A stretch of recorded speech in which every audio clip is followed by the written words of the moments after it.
તીર્થંકર પણ કોઈ જન્મે એ કંઈક ક્ષાયક સંકેત લઈને જન્મે એવું કઈ નથી. એ ક્ષોભસમ લઈને જન્મે તીર્થંકર, પછી ક્ષાયક થાય. એ તે જુદી વાત છે. સમજાણું? પહેલી નર્કમાં ગયા હોય સંકેતી એટલે એને નીકળે તો ક્ષોભસમ સંકેત ક્ષાયક વાળો તો સીધો આવે, પણ આ તો ત્યાં જાય ને કોઈ ક્ષોભસમ વાળો તીર્થંકર હોય છે.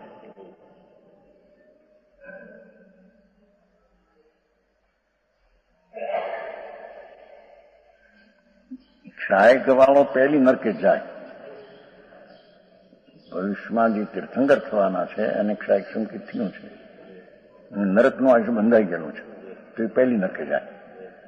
અને બીજા તીર્થંકરનો જીવ હોય પણ એને નરકનું આયુષ્ય બંધાઈ ગયું છે અને પછી સંકેત થયું, તો એ ક્ષોભસમ સંકેત લઈને ત્યાં જાય.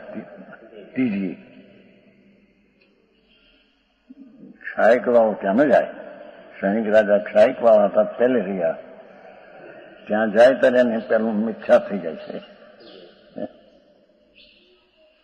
પછી સંકેત થઈ જાય. એ ક્ષોભસમ વાળો ત્યાં ક્ષોભસમ રહે છે, ત્યાંથી નીકળે થાય પણ ક્ષોભસમ લઈને નીકળે છે.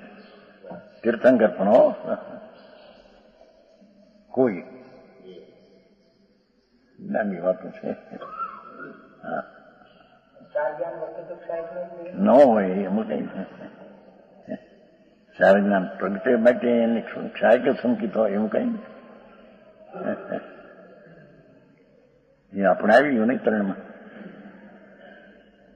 ભાવ ત્રણ ભાવ હોય, ઉપસમ, ક્ષોભસમ અને ક્ષાયક. 320 ગાથા. મોક્ષ માર્ગની દશા ત્રણ ભાઈ, પણ જ્ઞાન એનું ક્ષોભસમ હોય.